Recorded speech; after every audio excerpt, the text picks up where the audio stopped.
जर तुम्ही 21 दिवस साखर पूर्णपणे बंद केली, तर शरीरामध्ये अनेक सूक्ष्म आणि ठळक बदल दिसून येतात आणि हे बदल तुमच्या आरोग्यासाठी खूप चांगले असतात. जर तुम्हाला तुमचं वजन कमी करायचं असेल, निरोगी राहायचं असेल, तर कोणतीही सवय तुम्ही 21 दिवस जर नियमितपणे पाळली, तर त्याचे नक्कीच फायदे होतात. पहिला फायदा हा होतो, की रक्तातील साखर स्थिर राहते. सतत साखर खाल्ल्यामुळे आपल्या शरीरामध्ये इन्सुलिन वाढतं. साखर खाल्ल्यामुळे इन्सुलिन वारंवार वाढत राहतं.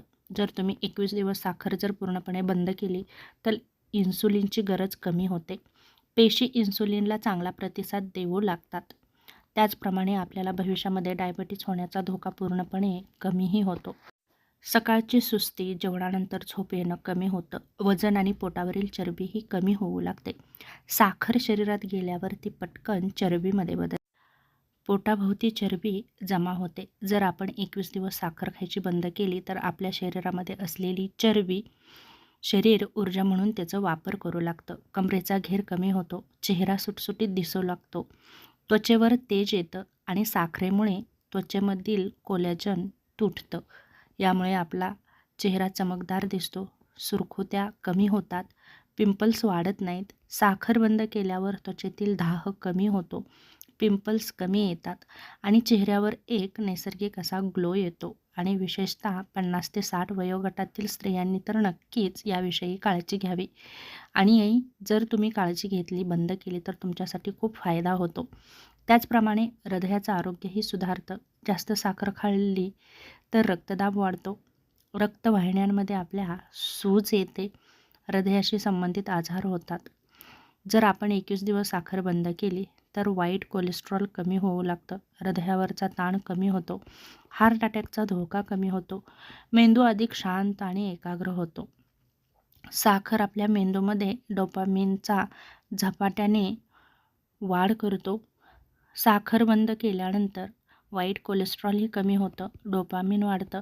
त्यामुळे आपली कार्यक्षमता वाढते, एकाग्रता वाढते, मेंदू शांत होतो. त्याचबरोबर निर्णय घेण्याची आपली क्षमताही वाढते, झोप सुधारते, आपलं यकृत हळूहळू स्वच्छ होऊ लागतं. त्याचप्रमाणे फॅटी लिव्हरला कारणीभूत असलेली साखर जर आपण कमी केली, तर नक्कीच आपली पोटावरील चरबीही कमी होते. लिव्हरमधील चरबी कमी होऊ लागते. आपलं पचन सुधारतं. शरीरावर सूज येणं कमी होतं. त्याचप्रमाणे जर जास्त साखर खाल्ली, तर त्याचे मात्र आपल्या शरीरावरती वाईटच परिणाम होतात. जसे की सांधेदुखी, सूज, थकवा जाणवतो, बद्धकोष्ठता होऊ शकते, वजन वाढू शकतं, चेहऱ्यावर पिंपल्स येतात. आणि जर साखर बंद केली, तर आपले सांधे हलके वाटतात, अंगदुखी कमी होते, रोगप्रतिकारशक्ती वाढते, शरीरामध्ये ऊर्जा वाढते. आणि जर आपण जास्तच प्रमाणात साखर घेतली, तर पांढऱ्या रक्तपेशींची कार्यक्षमता कमी होते. जर तुम्ही 21 दिवसानंतर जर तुमचं निरीक्षण केलं, तर तुम्हाला सर्दी खोकला कमी होईल, संसर्गाची शक्यताही कमी होते, हार्मोनल संतुलन सुधारतं. त्याचप्रमाणे पाळी अनियमित असेल तर ती सुधारू शकते. मोनोपॉजनंतर येणारे गरम झटके कमी होतात. चव बदलते. 21 दिवसानंतर गोड खाण्याची तीव्र इच्छा कमी होते. फळे नैसर्गिक गोड वाटू लागतात. चहा साखरेशिवायही चालतो. 21 दिवसात टप्प्याटप्प्याने काय होतं, तर पहिले 3 ते 5 दिवस डोकेदुखी होईल, चिडचिड जाणवेल, गोड खाण्याची खूप तीव्र इच्छा होईल आणि नंतर 7 दिवसानंतर मात्र तुमचं पोट तुम्हाला हलकं वाटू लागेल, शरीरावरती सूज कमी होईल, तुमची झोप सुधारेल, पचनसंस्था तुमची व्यवस्थित काम करेल आणि 14 दिवसानंतर तर खूप चांगले फरक जाणवतात. जसं की त्वचा उजळ दिसते, ऊर्जा वाढते, वजन कमी होतं आणि 21 दिवसानंतर तर गोड खाण्याची क्रेविंग खूपच कमी होते. मन शांत होतं, शांत झोप लागते, शरीर हलकं आणि ताजंतवानं वाटतं.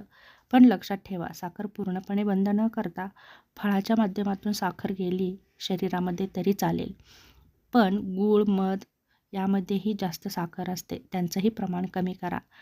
पूर्णपणे कार्बोहायड्रेट बंद करणं हेही शरीरासाठी योग्य नाही. तेव्हा फळांच्या माध्यमातून तुमच्या शरीरात साखर गेली तरी चालते, त्याचा वाईट परिणाम होत नाही. फक्त साखरेचे पदार्थ, बेकरी पदार्थ, चहा नक्कीच तुम्ही कमी करू शकता आणि तुमचं आरोग्य नक्कीच सुधारू शकता.